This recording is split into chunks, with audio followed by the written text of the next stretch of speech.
जय हिंद दोस्तों, स्वागत करते हैं आप सभी का आपके अपने यूट्यूब चैनल जैकपुर पे। तो आज के इस वीडियो में हम लोग क्लास 9 का जो आज आप लोग का वीकली टेस्ट हुआ है गणित का, उसका सॉल्यूशन देखने वाले हैं। तो कितना नंबर आप लोगों का आया है प्लीज़ हमें कमेंट करके ज़रूर बताइएगा, ठीक है। तो वीडियो काफ़ी इंपॉर्टेंट है, शुरू से लेकर अंत तक बने रहिएगा। और मेरा यही कहना है कि आप लोग हमारे चैनल पर पहली बार आए हो, ठीक है। तो ये चैनल जो है आप लोगों को पूरी की पूरी फ्री में आप लोगों का एग्जाम की तैयारी अच्छे से करवा रहा है। तो आप लोग जो इस चैनल को सब्सक्राइब कर लो, नीचे देखो सब्सक्राइब का एक बटन दिख रहा होगा, उसको जल्दी से सब्सक्राइब कर लो और साथ ही साथ अपने व्हाट्सअप चैनल को ज्वाइन कर लीजिएगा। व्हाट्सअप चैनल का लिंक हमने डिस्क्रिप्शन में डाल दिया है, यानी तो आप दिए गए नंबर पे भी संपर्क करके अपने व्हाट्सअप चैनल को ज्वाइन कर सकते हो, जहाँ से आप अपनी तैयारी कर सकते हो, जहाँ पर आप लोगों का नोट्स प्रोवाइड करवाया जाता है। तो चलिए हम लोग आते हैं डायरेक्ट सवाल पे और देखते हैं क्या है सवाल और कैसे बनाना है। सबसे पहले सवाल में देखिए आपसे पूछा गया था कि 40 का कितना प्रतिशत 16 होता है, ठीक है। मान लो कि हम लिख दें 40, ठीक है। तो 40 का हमने माना कि 40 का जगह में गुना x प्रतिशत, प्रतिशत का मतलब 100, नीचे में 100, और कितना होगा 40 का कितना प्रतिशत 16 होगा, यही हो गया। एक जीरो से एक जीरो काट दो, ठीक है। एक जीरो से एक जीरो काट दो। उसके बाद आपको क्या करना है, ऊपर कितना आ जाएगा आपका 4x, ठीक है। नीचे आपका है 10 और इधर है आपका 16। तो बराबर के इधर उधर भी आप काट सकते हो। 4 से कितने बार में, 4 बार में, 4 चौके 16। जब आप इसको क्रॉस में मल्टीप्लिकेशन करोगे तो x को नीचे से गुना करोगे तो x हो जाएगा, और ये 10 को जब 4 से गुना करोगे तो ये 40 हो जाएगा। यानी जो हमारा 40 का कितना प्रतिशत 16 आया, तो वो हुआ हमारा 40 आ गया, ठीक है, 40%। तो यहाँ पर आप देखो आपका जो ऑप्शंस हो जाएगा वो हो जाएगा ऑप्शंस नंबर सी। 40 का 40% क्या होता है, 16 होता है। आप चाहो तो इसको चेक भी कर सकते हो, ठीक है।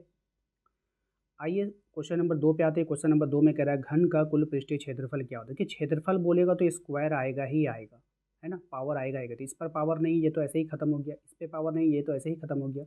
बच गया आपके पास दो ऑप्शन, एक सी है और एक डी है।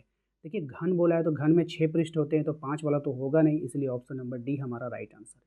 मतलब आप स्मार्ट तरीके से आपको अपना आंसर करना होगा, ऐसा नहीं है। देखिए हमारा बताने का तरीका ऐसा होता है कि हम चाहते हैं कि जो कमज़ोर छात्र है ना वो भी सीख जाएँ, ऐसा नहीं है, ठीक है ना। तो हम कमज़ोर छात्रों को लेकर चलते हैं। और यहाँ पे देखिए क्या कह रहा है कि यदि x बराबर 2 है और y बराबर -1 है तो x का स्क्वायर मान और 1 का स्क्वायर का मान कितना होगा। देखिए यहाँ पे क्या बोला है कि x का मान आप 2 रख दो, ठीक है। तो ये जो सवाल है आपका, ये सवाल है आपका x square minus y square. आपको बोल रहा है कि x के जगह पे 2 रख दीजिए, तो ठीक है हम 2 रख दिए, 2 का स्क्वायर कर देंगे।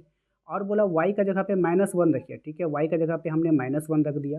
तो 2 का स्क्वायर कितना हो जाएगा 4, और -1 का स्क्वायर करेंगे तो 1 हो जाएगा, क्योंकि माइनस माइनस प्लस हो जाएगा।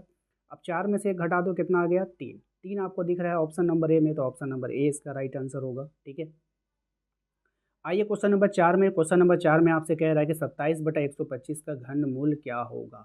अब देखिए इसका घनमूल निकालने के लिए, घन का मतलब पावर 3, ऐसा कौन सी ऑप्शन पे आप पावर 3 लगाओगे कि आपका ये आंसर आ जाना चाहिए, ठीक है। तो देखो अगर हम इसके ऊपर अगर पावर 3 लगाते हो, 3 तिया 9 तिया 27 आ गया, 5 पचे 25 पंचे 125 आ गया, इसलिए ऑप्शन नंबर बी हमारा राइट आंसर होगा, ठीक है। बात समझ में आएगा।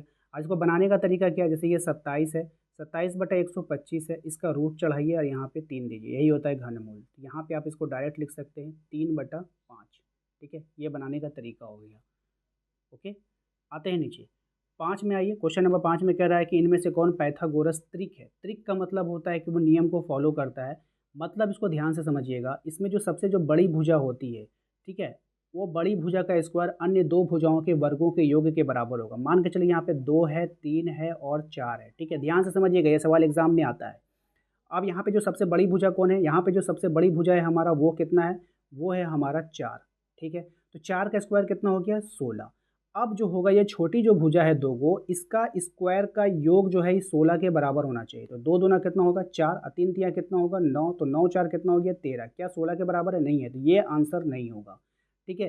चलिए अब ऑप्शन नंबर सी को हम लोग चेक करते हैं। आपका क्या पाया, 3 है, 4 है और 5 है। बड़ी भुजा कौन है 5, तो 5 का अगर आप स्क्वायर करोगे, यहाँ पे देख लो 5 का अगर आप स्क्वायर करोगे तो 5 का स्क्वायर कितना आ जाएगा बाबू 25 आ जाएगा, ठीक है। अब 3 का स्क्वायर देखो 9, और 4 का स्क्वायर देख लो 16, तो 16 9 यहाँ पे कितना आ गया 25। तो बड़ी भुजा का जो स्क्वायर है अन्य दो भुजाओं के स्क्वायर के जोड़ के बराबर होना चाहिए 25, तो वो ट्रिक फॉलो करता है। इसीलिए ऑप्शन नंबर सी हमारा यहाँ पे राइट आंसर होगा। आशा करते हैं आप लोगों को समझ में आ गया होगा। अब देखिए कह रहा है कि a square minus 2ab plus b square का फॉर्मूला जो है किससे बनेगा, तो ए माइनस बी का होल स्क्वायर होता है। अब यहाँ पे देखिए ए माइनस बी क्या होगा, ए माइनस बी यहाँ भी, ए माइनस बी यहाँ पर भी। अगर ये एक्स है, अगर ये एक्स है तो आप क्या लिख सकते हो, एक्स का स्क्वायर लिख सकते हो ना। तो इसलिए ऑप्शन नंबर बी हमारा राइट आंसर होगा।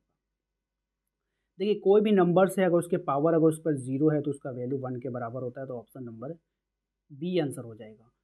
आ जाते हैं यहाँ पर 8 नंबर में कह रहा है निम्नलिखित में से कौन त्रिआयामी, थ्री डायमेंशन मतलब होता है, तो वृत्त का नहीं होता है, आयत का भी नहीं होगा, त्रिभुज का भी नहीं होगा, तो बेलन का हो जाएगा। ठीक है, तो याद रखिएगा। यदि घन की एक भुजा 4 सेंटीमीटर है तो घन का आयतन क्या होगा। देखिए भुजा 4 सेंटीमीटर, तो आयतन क्या होता है, एक क्यूब होता है, तो 4 का क्यूब कर दीजिए, तो 4 गुना 4 गुना 4, 4 चौके 16 चौके कितना हो गया, 64 centimetre square. Option number D आपको दिख रहा होगा, तो वही आंसर हो जाएगा। 10 नंबर में आइए, कह रहा है निम्न में से कौन द्विपदीय व्यंजक है। तो देखिए जो व्यंजक जो एक पदी होता है या फिर द्विपदी होता है या जो त्रिपदी होता है ना, इसको आप यहाँ पे देख लो, यहाँ पे ये एक पदी में, एक पदी में वो प्लस माइनस से डिनोट होता है। तो यहाँ पे द्विपद में कौन है, यहाँ पे ऑप्शन नंबर बी है। ये वाला क्या है, त्रिपद में। तो आपसे द्विपद पूछा है तो ऑप्शन नंबर बी हमारा यहाँ पे राइट आंसर होगा। उसके बाद जो सब्जेक्टिव क्वेश्चन आंसर है वो हम आपको व्हाट्सअप चैनल पर डाल देंगे, तो आप लोग व्हाट्सअप चैनल को जाकर ज्वाइन कर लीजिए। मिलते हैं हम लोग अपने अगले वीडियो में।